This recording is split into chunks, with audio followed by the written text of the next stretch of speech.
Welcome to the 25th video in this series, making a 2D swarm shooter with C++ and Raylib. This video is going to be all about statistics and scoring. So the way that we're going to score our game is in 3 parts that you can see on the screen here. The first one's going to be the accuracy when we complete a wave. That's how many shots we've taken versus the kills that we made. Next one's going to be a bonus that's going to be based on the amount of time we have remaining. So the more time we have left, the faster we completed the wave, the bigger our bonus. And finally, we'll also get a bonus for completing a wave as well. These will then all be combined together, and that will give us then a running score for the game as a whole. We'll start off by actually calculating all of this and then logging it to the terminal to make sure it's working. And then what we'll do is get something working in our HUD so we can actually track our progress. So we'll start off in our game config.hpp, and inside here we've got the player health potion and waves. Let's down in the waves section, put a new constant expression which will be int, and that'll be our waves bonus base.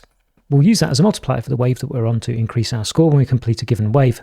Then let's go into the game.hpp, and let's scroll down into the private section here. So we're going to need to collect some statistics as we're playing the game to be able to calculate the accuracy and also keep track of the score.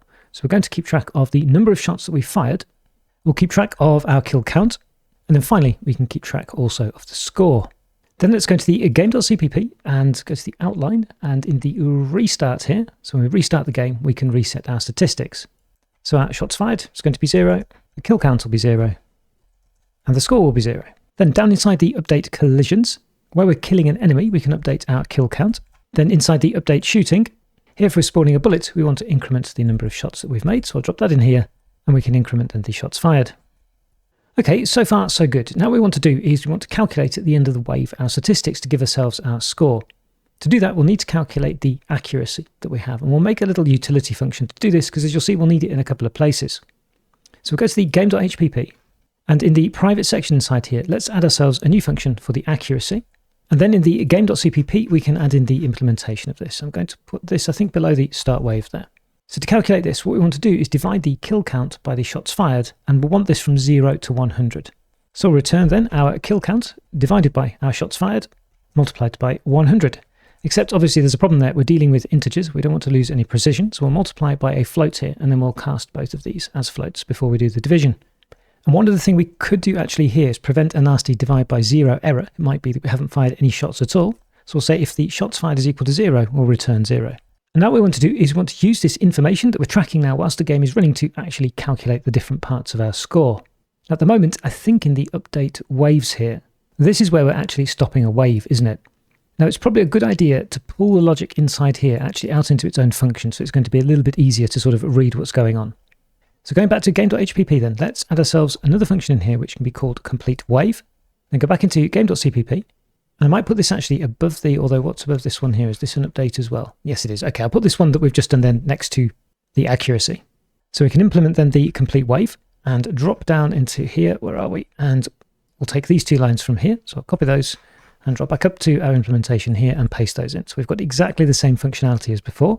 Then we can take the definition of this and go back down into here. And when the wave is completed, we can simply invoke our function. Okay, so I'll right click on that and go to definition. So now we've completed a wave, what we can do is we can increment our score. And we'll break this down line by line so we can also log it easily as well. So we'll say that we have a time bonus. That's going to be equal then an integer cast of our wave time. Then we'll have a wave bonus. That's going to be then the current wave multiplied by our game config wave bonus. Then finally, we'll have an accuracy bonus. And that can be equal to an integer cast then of our calculated accuracy. And then finally, we can increment the score with this. So we'll say then that our score is equal to our time bonus plus wave bonus plus accuracy bonus. So before we start messing around with the HUD, let's make sure that this information here is making some kind of sense. So what we'll do down the bottom here is we'll add ourselves here, I think, a trace log. And then we'll say here game and wave complete. And we can also put the wave number actually in here, can't we? So on the end here then, we'll have the wave. And then let's look at what else we could have. So we'll put in here the wave time. And then we'll make sure that we can see the other things as well. So we'll have our time bonus, our wave bonus, and our accuracy bonus, and finally also the score. And I'm going to put them in directly with the variable names. So we have time bonus, then wave bonus, and then accuracy bonus, and I'll hide the files here. And finally on the end here, we can also put the score. So we should be able to run this and see this information. Before we do that though, I was messing around before this particular video, and I did notice, I think in the enemy manager, and I think a few of these actually, this is kind of not really needed anymore. So in the spawn batch here, what I'm actually going to do is remove this. And also in the spawn here, remove this one as well, because it's simply taking too much information up in the terminal. I'm pretty sure it's okay. Let's have a quick look at the health potion manager as well. I'm going to remove this. These seems also to have been working okay. Then we have our bullet manager there as well. Get rid of the trace log. And then we have our book manager where we can do a similar thing. Do we have one here? No, we don't. And then finally, I'm going to check the pool manager as well. Do we have anything in here? No, we don't. Okay, that should keep things a little bit quieter. So I'm just going to right click and close all there. And go back into, where were we? Our game.cpp. And now we should be able to run the game, complete a couple of waves and actually see the score increasing and also statistics in the terminal. Now, save you a bit of time watching me fumble around do it. What I'm actually going to do is I'm going to fade out, go and give it a test, and I'll be right back. Okay, so I'm back after having done a couple of waves, and it does work in terms of the stats, but I have made a small bug with the score, which I'm sure you've spotted. But we do have Game 2 wave complete, with the wave time 25.3, so the bonus was 25. The wave bonus was correct. The accuracy, I assume, was correct. It looks all right. And the score here is the total for this particular wave. That's where there's a slight bug. And then wave 1, which is all the way up here somewhere, that one also looked okay as far as I could tell. Anyway, the one problem being the score, which I'll come to. Before that, though, it's being also quite polluted with these info, enemy killed and deactivated and so on. So I'd like to go to the enemy.cpp and close this down. And we have some trace logs in here, don't we, as well, which I'd just like to clean out because we don't really need them anymore, I don't think. And I'll put that in there as well. That seems okay. I'm very quickly going to check the bullet out here as well. Do we have a load of trace logs in here? Nope, we're okay. The books. Do we have anything here? Nope, we're okay. What else do we have? We have the health potions, don't we? Let's have a look at that. No, we're okay. Also, that's the manager. The health potions here. Nope, we're okay there as well. Good. Okay, so I'll right click and close all and go back to the game.cpp. So the bug that I had here was with the score. That should, of course, be plus equals. So we keep increasing the score as the waves continue. So I'll save that. Otherwise, it looked fairly sensible, the statistics that came out here. So I'm pretty happy with that. And with that done, let's see when the game is over if we can display some statistics to tell the player how they did. So in the outline here, I'm going to go down to, where are we? The draw game over overlay. That's the one there. I'm going to be a little bit cheeky and just copy and paste this into the middle here. And then we'll change the color here, maybe to white. And I already know from a little bit of playing around that we're going to be looking at measuring text of font size 20 here. I think worked out okay. And then the minus 60 here, we can just simply remove. We don't need that. And down here, the plus 12 needs to be plus 24 to shift it down a little bit. So we'll call this then stats. So we want to have our stats width, which will be measuring our text stats here. And we'll be drawing the stats. And we'll have then the stats width here. We need to change this though, that's not correct. So we'll make this in a text format. Here then we'll tell the player what the wave was. Then we can say the score, number killed, and the accuracy. And I'll put, I think, another space in there. In fact, between these, maybe it would be nicer to have a pipe or something like that with a couple of spaces. So I'll grab a hold of that, drop that in there, and in there. Okay, I think that's going to look a little bit better. Then let's add in the variable values as well. So I'll put a comma there just before the end bracket. Hit enter. So what do we want here then? We want our wave, we want our score, we want the kill count, and the IntelliSense is not finding anything, which is rather worrying, but we'll soon find out. So we want the accuracy as well. Okay, so it's a matter now of playing this and dying. I'm going to do this after the second wave, and to make the death a little bit quicker to come about, I think I'll go to gameconfig.hpp and just drop the player max health down to 1 here, I think, and then close that down. Then I'm going to run the game and play it and speed things up a lot so that I come into the second wave, hopefully anyway, die in there, and we should then see some statistics on the screen. Okay, so I'm into wave 2. I'll shoot a few of these and then I'm going to die. And okay, we've got some statistics. Let's have a look at what we have. So wave 2 is correct. Score 114. I'll assume is correct. It seemed all right when I was testing things out. Killed 18. That looks about right. And accuracy of 40.9%. That seems also okay for me. So what I'm going to do then is restart this now. And here, everything should have, in theory, been reset. So I'm going to kill a couple of these, and let's just walk into one of these. So what do we have then? Wave 1, correct. Score 0, correct. 3 killed, I think is correct. And a very low accuracy, because I sent bullets spraying everywhere. Cool, that looks pretty good. So I'll press Q to close that down. Actually, no, before I press Q, it is a little bit squashed up, isn't it? So let's press Q to close that down. Close that down. We could space these out a little bit more. So maybe actually we'll put the plus 12 back in here to where it was. And this one then can be maybe 48, so it's a bit lower down. So I'm going to fade out and back in actually and just see what this looks like. Okay, so I've just instantly died basically, and it looks, I think, quite a bit better from the layout here. Cool, so I press Q to close that down and close down the terminal. So we've made some good progress. There's one thing I'm starting to dislike a little bit about the code here, and that's really that we're doing this process of the width minus the measured width divided by 2. We're doing that in quite a few places now throughout our code. And it's probably time we wrote ourselves a little bit of a utility function that does all of this for us. So all we need to do is send in the text, the Y position, color, and the font size, and it does this little bit here without us having to repeat it every time we need to send something on the screen. So let's go to our swarm utils. Where are you? Here you are. And then down the bottom here, what we can do is add another line, inline function, sorry. This is going to be a void, and we'll call this draw centered text. That's then going to take in a constant car pointer. That will be our actual text. Then we'll take in an integer, which will be the Y position. We can take an integer, which is going to be the font size, and then we can take a color in, and that's going to be then the tint. Now, if we do anything else, I'd like to check up here whether we have Raylib included. Yes, we do for the color, so that's okay. And then what we can do is go back to game, and we can take this code from here. So I'm going to copy that and paste that in here, which will help us out a little bit. I'm going to rejig this a little bit. So actually what we'll do is get the X positions. We'll say int X position, and that's going to be equal to, that will then be the game config base width minus that divided by 2. So I'm going to copy that and drop that into here. And then for the width here, we're going to have the measure text, aren't we? So we can copy that and drop that here. The text we're measuring is our text. We're measuring it with this particular font size here. And then that looks okay to me. So we can delete that because we no longer need it. Now we can draw our text where we have our X position here. The Y position is the one that was sent in, which is this one here. Then we have our font size here, and we have the color, which is the tint. And finally, on the left-hand side, we're drawing the text. And now we can make our code a little bit smaller, I think, by using this in the places where we've been doing this calculation. So let's go back into the game.cpp. So inside our draw game over overlay, let's do a draw centered text. So we're going to be sending in our title here. Our Y position is going to be this one here. So I'll get that. Our font size is going to be the 60. And our color here was, and I can't remember it already, it's red. And then we can delete these 2 lines from here, which makes that, I think, a good deal shorter than it was before. So I'm going to take this from here, do the same thing down here. So put the white in here. Font size for this one was 20. The Y position was the height divided by 2 plus the 12. Then we can get rid of these 2 lines here, and we want the stats. And finally, we can go down here. This one was divided by 2 plus 48. The font size of this one was 32. So again, we can get rid of all of this. That was actually Ray White for the color, wasn't it? And then we want to put the prompt here. So we've shortened, I think, the code up a good deal here. And then I can actually see one just up above here at the top of the screen where we also have a measure text there as well. So let's grab hold of the draw center text for this one. Same process again. We've got divided by 4 plus 12 in this case. The font size in this case is 32. The color is gray. Then we can remove these 2 from here and we can drop in the prompt. Then again, same thing up here as well. We're really reducing the number of lines of code. So look, we've got 60 here, and then that's divided by 4 minus 60. We have Ray White as the color. And again, we can delete these from here and we can put the title in here. So I'm going to do a Control F and find. I just want to see if we have a measure text in here. No, we don't seem to have a measure text. So I'll close that down. We do have it elsewhere in the app though, don't we? So I'm just going to go to search on the left-hand side and find measure text. Where do we have it? Okay, we have it in the HUD here. Cool. All right then, so I'll take that. Let's go to the HUD. Let's drop the line in down here.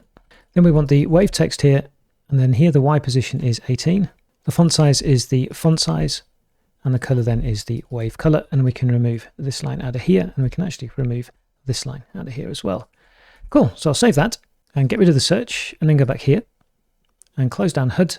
And we should be able to run the application now and not see any changes. We'll still see the same HUDs, but we're now using our sort of centralized function rather than having the same code sprinkled everywhere. So let's have a look. That looks all right. Also, the top looks all right. That's good. So what I'm going to do is die, and that looks all right as well. Excellent. So I'll press Q to close that down and close down the terminal. And then to finish off, what I'd like to do is add a couple of bits of information for the HUD. So if we go into the HUD.cpp, at the top here, when we draw it anyway, we're sending in the wave time, the wave running, the books alive, and the books total. And then as the wave is running, as you can see, we've got the wave number with the time remaining and the number of books. And then when we get the wave completed, we get this text with the wave number. It would be nice when we complete a wave to see the score bonus that we got for that particular wave. At least I thought it would be nice to see. To do that, we need to be able to send also into here another parameter, which is going to be then the amount that we scored for the given wave. So one way of doing that, of course, is to add a parameter into the draw here. But I'd like to do it slightly differently. And the reason is it's starting to become a little bit unwieldy. And it may be that we want to add other things later on as well, or indeed you do if you're adapting this game from what I'm doing on the screen here. So what we'll do is we'll replace this actually with a simple structure, and we'll call that maybe HUDInfo. And we'll put all of these parameters inside that structure, and then we'll pass a reference to that structure into the draw, and it can use the information from that structure. That's going to make it also easier for us whenever we want to add something into it. We don't need to start adapting all of our function definitions. So let's go into the HUD.hpp. Then below the class player here, let's define ourselves a HUDInfo. So inside here then, we'll have an integer for our wave. We can have a float for our wave time. We'll have a bool for whether the wave is running. Then we'll have an int for the number of books alive and an int for the books total. And then in the draw definition here, rather than having all of this inside here, instead we'll take a constant reference to one of our structures. And then we can drop into the implementation and change the definition as well. Now we have a load of red here because we simply need to use info dot rather than the actual name itself. So we have info.wave running, info.wave time, info.wave, and I'm sure you get the idea. And that looks to be everything that we need. So I'll save that. We can't run and test this because we need to actually build one of these when we're coming to draw our HUD. So I'm going to go to game.cpp. We can already see that we have a red text down here because we're invoking the wrong function. And we face a little bit of a choice, each with trade-offs for how we want to do this. One is every frame that we draw, we create a HUDinfo, we fill it with the variables, and then we send a reference to it to the draw. The other one is on the game.hpp. What we do is we add here a HUDinfo. And as the information changes as the game is running, so throughout our code here, we update the variables on it there, and each time we come to draw, we send in a reference to that. So the benefit of doing it by having just one of them on the game here is obviously we don't need to recreate things every time we draw. There is, however, a disadvantage in my experience to doing it like that. It is you have to be a little bit careful, especially when things get complicated, that you've got everything in sync and you don't have some stale information. So we'd have to be very careful throughout our code, wherever we're doing things like this and stuff like that, that we are updating the information on the HUDinfo correctly. So what we're actually going to do is we're going to go for the version where when we create one of these, we know it's got fresh information and we send that to the HUD. Now you may think that's a lot of work to do for the computer in the draw here, but actually the compiler will optimize this a lot and there'll be very little difference between having one of them declared on the game here or having one of them simply instantiated with the information here. So here then we'll make a new HUDinfo and we'll call this HUDinfo. And then we can immediately initialize this. So we've got the wave, and I need to remember the order of these as well. So what do we have? We have the wave time, the wave running, books alive, and books total. So that's our wave time, our wave running, our books dot and count alive, and our wave book count. And then we can pass this then into the draw function here. So Control S to save, and we should have identical gameplay to as we did before. So what I'm going to do is test this, but not make you watch me test it. So I'll fade out and be right back, and you'll soon know if there's an error or not. Okay, so back after a quick play of the game, and everything is exactly as it was. So this is working absolutely fine, which is good. So now what we can do then is we can actually add this bonus that we got from the previous wave to the HUD when we complete a wave. So let's go to the game.hpp then, and we'll add down the bottom here a last wave bonus. Then we're going to grab hold of this from here and go into game.cpp, and we want to find the restart game here. And we'll set then when we restart the last wave bonus to 0. And now in the function where we complete a wave, we want to calculate the bonus. So what we'll do is we'll put here our last wave bonus, and that's going to be equal to all of these added together. And then the score can increment by this amount. And we have this then available for our HUD. For that, we need to put the information on the HUD. So I'll go to the HUD.hpp. On the end here, we can put int and last wave bonus. Then in the HUD.cpp, we can extend this now. We'll put maybe a couple of spaces and a plus and a %d, and then info and last wave bonus. And then finally, what we need to do inside the game is we actually need to supply that information.